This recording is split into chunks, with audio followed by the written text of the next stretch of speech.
When there's a certain amount of adrenaline in our system, our pupils dilate. Remember, the eyes are not connected to the brain. Our eyes are actually two pieces of central nervous system. They are two pieces of brain outside the skull that were designed to control our overall arousal state. The pupils dilate, and when that happens, our visual system actually enters something that's a little bit more like portrait mode on our phone.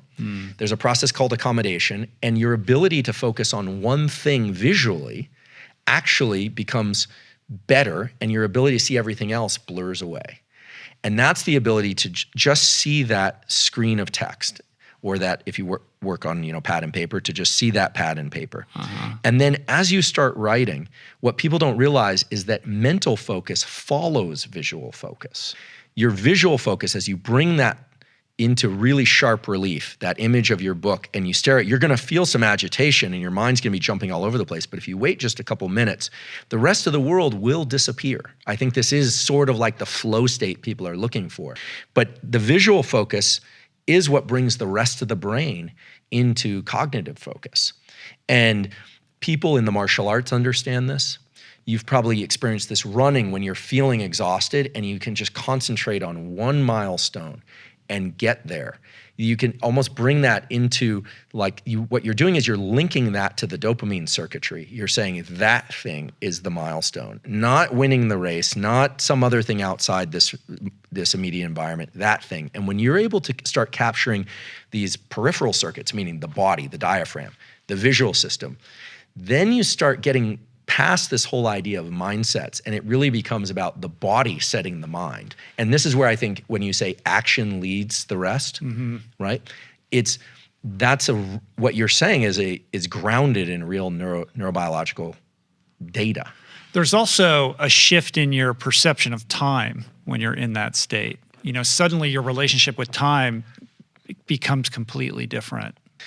I'm really glad you brought this up, because one of my obsessions is time perception.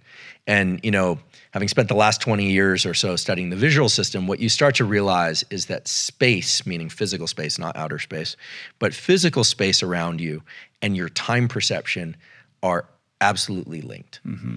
And when our focus is very narrow, time starts to feel thin sliced. So you're right. It's not that it's going fast or slow.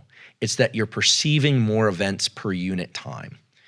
So it's like a metronome that's going faster.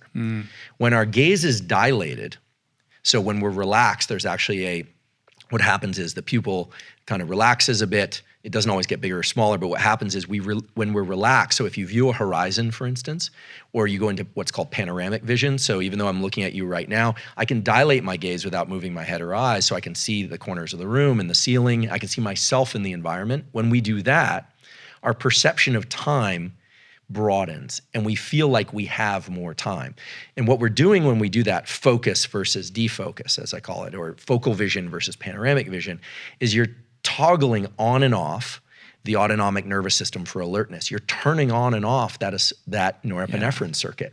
And so it's conscious control over a brainstem. People who are very good at their respective sport or career, or in the special operations community, what they do, are exceptionally good at turning on and off these systems. So they're highly functional at achieving their milestones, but they're not spending out extra energy. Because when you go into panoramic vision, you start to uncouple this space-time thing and you get some rest and relaxation.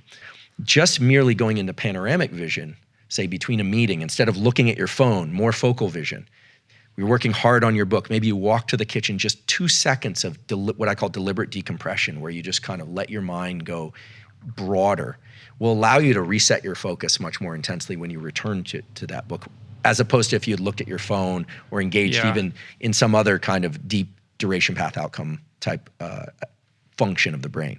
So when you start thinking about meditation, it's also valuable because a lot of meditation involves focusing on your breath. I actually think a lot of people are spending out this ability. They're working too hard in the activities that are designed to reset them.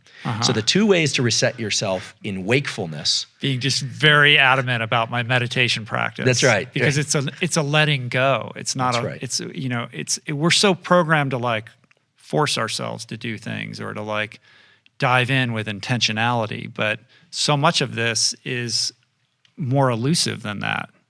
I think that we can all do ourselves a great service and perform much better in what we're doing by taking little micro recoveries in the form of dilating our gaze in between meetings, just for a second. Viewing a horizon is the best way to do it because it naturally brings the eyes into defocus. We're doing this in VR because we can control the visual environment completely. When you go into this defocus mode, you turn off that brainstem circuit, you're conserving norepinephrine for your next bout of focus and activity. Otherwise, you're spending it. And the brain doesn't care how you spend it. Doesn't care if it's on Instagram, doesn't care if it's watching the news. But learning how to defocus and then refocus very quickly can get you through a race that you wouldn't otherwise have been able to get through. It saves you energy and it builds energy.